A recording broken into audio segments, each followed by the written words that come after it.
What up, though? Welcome back to the channel. It's the Big Zaddy of Anime. That's Zaddy with a Z. Don't forget the Z. The Anime Connoisseur of the internet. But here, today, I'm switching it up on you. What? You thought I only did anime? Nah, bro. I'm knowledgeable about all nerd subjects. I'm just an expert in anime. Anyways, we're here about WandaVision.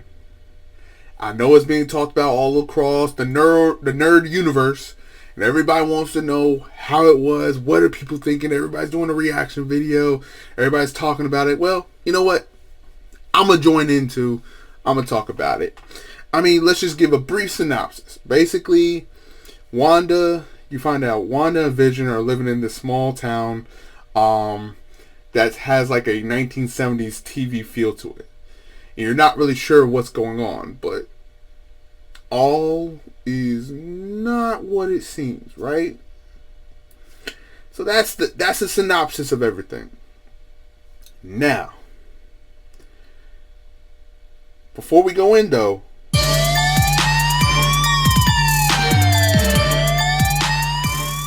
alright, so you got your warning. Let's just jump right into it. So, let's just start with the series overall. And as always, for those who are subscribed and following me, it's only one paper though, but still, I come with notes. I come prepared to talk about it, for real. So, the overall series it's a slow starter. You don't really know what's going on until about episode 4. And that's when you actually get information on what occurred or what is going on. And that's where your interest actually gets piqued. Especially for me. But essentially you find out that Wanda, she basically had to see Vision die twice. If you're trying to figure out, like, how did she watch Vision die twice, basically, remember, she killed Vision in the Infinity Wars movie. She killed Vision. Then Thanos was like, ha, not so fast. Brought Vision back. And then Thanos killed Vision personally. So that was the twice that occurred. That some people were like, he only died once though. It was technically twice. It was just that Thanos put a hold on. Thanos basically said, fuck you mean? Bring that ass here, boy. But so after this whole series takes place after Endgame. After people have come back. Wanda has come back, but unfortunately, because of the situation with Vision did not come back. But his dead body still existed. And that's where the government came in. They took his body because it's made of, if people forgot, from Age of Ultron, vibranium. It's worth like billions of dollars. So Wanda wanted to see Vision's body. She found out that they were experimenting on him. They took him apart. He was still dead, no matter which way you looked at it. But seeing the person she loved kind of, in that way, broke her mind, right? So she just fucking lost it. It took some time, afterwards for it to occur. But, just a little bit of time after she saw his body like that. But she basically lost her mind and created this world, this new world of hers, of which Vision and her were alive together as a couple, as a married couple in this small, nice town, innocent town. Basically, that's based off of TV series like I Love Lucy and The Partridge Family and all the old 1970s, 1980s shows that you watched. But what was interesting, and this is why I was like, okay, so WandaVision, after seeing the trailers and stuff like that, I was like, listen, I don't think it's going to be that good unless, and this is why I actually really love the series. I can't, overall, I don't, I have my grunts about it, but it was based off of House of M. Boom. House of M, if you're not familiar with it, is set in the scenario that WandaVision is. Vision died, Wanda loses her mind, she creates a new world. She creates basically a new universe in a sense. I mean, obviously due to contract stuff that was going on, the Wanda and Pietro of this time, they're not the spawn of at least it hasn't been told. They might change it in the future, but they're not the spawn of Magneto. But House of M is one of the all-time greatest like comic book stories, and definitely is worth the read if you haven't read it yet. I read it back, years ago. It's an old comic book, but it's still worth the read, and it's based off what you see here, and you really get to see the turmoil that was going on with Wanda during the comic books. But it's essentially the same. I think it's better told in the comic book than it is here. But anyways, we're here about WandaVision. So, you get to see that her creating this world, this universe, it wasn't like she just created it out of nothing. She actually used real people in the real town. So there are people who are affected and under her control in this town, and they get to feel her sorrow. It's revealed that they feel her sorrow, her pain of loss, and it's torture for them. All the while, they can't fight what's going on because of Wanda's power. So towards the end, you get to see that as people wake up, they're begging Wanda to let them go, get me out of this. It was somewhere around episode 5 or 6 that Wanda actually realized what occurred. See, the point is that the point of me saying that is that Wanda didn't know what happened. It was kind of like she woke up from a dream and the scenario was in. She had her mind had broke, and her mind protecting herself, at least that's what I'm assuming, kind of brushed away what had actually occurred. So for a time being, she actually believed that this was the real world. Come to find out, she eventually wakes up and realizes, oh snap, this isn't real. Something happened. What occurred? And there's little points where she's waking up, realizing what people are doing, or stuff that people said who were trying to interfere. The government's outside the wall, and they're trying to get in. Some are trying to save the people. Some are trying to do their own little experiment, or try to, their own little gambit. But overall, Wanda wakes up around episode 5 or 6, and so does Vision around 6 or 7. Episode 6, 7. It kind of gets fuzzy in the middle of there, right? But Vision also wakes up, and he starts realizing something's not right. He's trying to figure out what's going on, what's wrong, why does he feel this eerie feeling of doom? That's not good. So throughout this, from episode 1, really more like 2 or 3 to episode around 6, it's the government that's the bad guy, right? They're trying to interfere with Wanda. They're trying to, what's going on, but really the government's the bad guy. However, after it's being revealed what's going on to the people in the town, you actually find out Wanda's the bad person. And you get it. The pain of loss is everybody's, that's the overarching theme of House of M and of WandaVision, right? The pain of loss, and someone with the power to change that loss who exists. What would you do if you had that power? She changed the world, reality.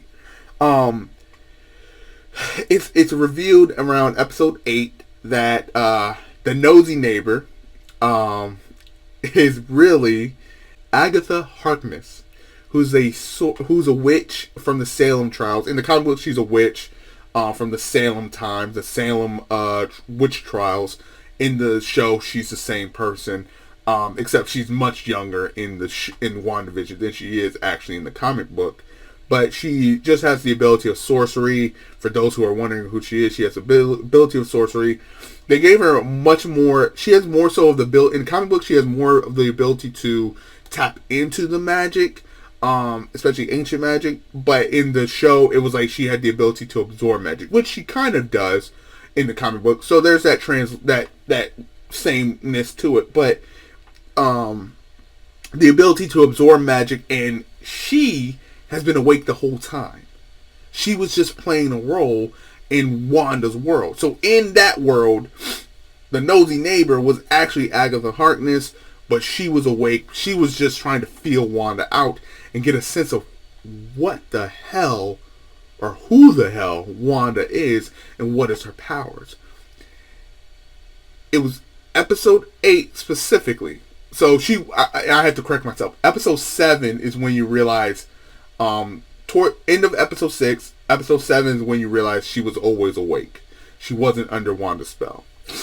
Episode 8 is when it's revealed that Agatha Harkness wanted Wanda's powers. And finally, it was revealed at the end of episode 8, what are Wanda's powers? This red glow, this red spell. And you realize, or it's told to you, that she has the power of chaos magic. But what is chaos magic? Chaos magic, it's like school, right? I got to educate, right? I googled a lot of shit right now. No, I didn't really Google that much. But basically, chaos magic came from the elder god Senthon. I'm probably pronouncing it right, but what I see is Senthon. From the elder god Senthon, who ruled over Earth as the god of chaos. Eventually, he was sealed in Mount Wodangre, whatever it's called, which is near or next to Sokovia, where Wanda and Pietro were born. This being from ancient times, who has chaos magic, was sealed there, and it touched or affected Wanda, who was a mutant. So basically, it modified her original innate abilities. She was going to be a mutant, but what were her abilities going to be if it wasn't for Senthons being sealed near her? So, what occurred was, she was able to tap into the chaos magic. And the way it was revealed about chaos magic was that Wanda is apparently this ancient, the birth of Wanda was told in this ancient text, and she was referred to as the Scarlet Witch. Oh my god, such a surprise. So you get the name that Wanda's gonna go with. You're foreshadowing here. You see it coming, and you're foreshadowing it that that's where Wanda gets her name from. She's gonna go by Scarlet Witch in the future. Blah blah blah. Right. So overall, the battle between Agatha and Wanda really wasn't all that it was made up to be. It was okay. I mean, it had the lights, the flashy, at times the flashy light, the power coming in. Well, she wasn't really yelling, but it was like you saw this really bright light, Wanda's red magic coming into her as she was fighting, and there was like sorcery balls thrown at each other.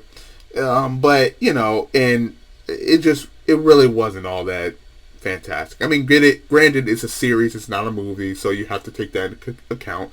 And for what it was okay. It was an okay battle, But throughout the battle, Agatha mocked Wanda because Agatha was whooping her ass. Straight, no chaser, right? But she said and mocked Wanda that it wasn't her power, it was her lack of experience. So Agatha throughout the battle was trying to get her abilities, absorb the abilities, and it kind of pulled a move from the original Hulk with Eric Bana, I think his name is, where he was like, it was at the end of the movie, and the guy who was absorbing his, I forget the character's name, he was absorbing all of the Hulk's power and energy, and at the end he was like, take it all! And that's what basically Wanda was doing, was just giving Agatha those abilities. However, it was a distraction for Wanda to set up her actual move, which ultimately ended the fight. So even in throughout the battle, Wanda, and towards the end, which ultimately won the fight. Wanda's harnessing her power, getting more control of it, and she forms, after she absorbs all that energy. Remember earlier I was talking about all that energy forming? She forms a crown over her head, the Scarlet Witch crown, and then she has this outfit. You kind of see it. You're like, ooh, that's kind of cool. You got it. Oh, I got you. But, it's funny, but in the end, Wanda sets everything, at the end of the show, Wanda sets everything right. And she says goodbye to Vision. And she also, throughout the show, I didn't mention, she created the twins from House of M. So in House of M, she has twin boys. She recreates something in this world. She has to say goodbye to those boys. And she has to say goodbye to Vision again. So, it's interesting. That was a very interesting aspect of the House of M and the reaching, the taking from House of M to make it into their own story was very cool and very well done. I liked it. So some points that I did, overall, out of 10, I gave this one a 6.8. I liked it. Don't get me wrong. I liked it. There's some aspects that I didn't really like. It was, it was a series where it kind of was like one of those CW series that they have, where there's some aspects you like, some that you don't. You like that it's a short series. So, but at the same time, a lot had to be compacted into that series. So, it kind of got a little rushed at the end. So I think they could have fleshed it out a little bit more, but at the end of the day, it accomplished the goal of what I think it was meant to be, which was the introduction of the Scarlet Witch, her abilities, her powers, and the reality of people realizing getting to see that old character that they loved, right? Scarlet Witch is actually a very popular character and a very powerful character. It's definitely argued in circles that whether or not it's not argued that she is one of the most powerful beings in the Marvel Universe. That's not arguable. She's in that league with her powers. Now, one of the things that's argued as well is that whether or not, because she has chaos magic, and it was stated in the show, if she's stronger than the Sorcerer Supreme, Doctor Strange.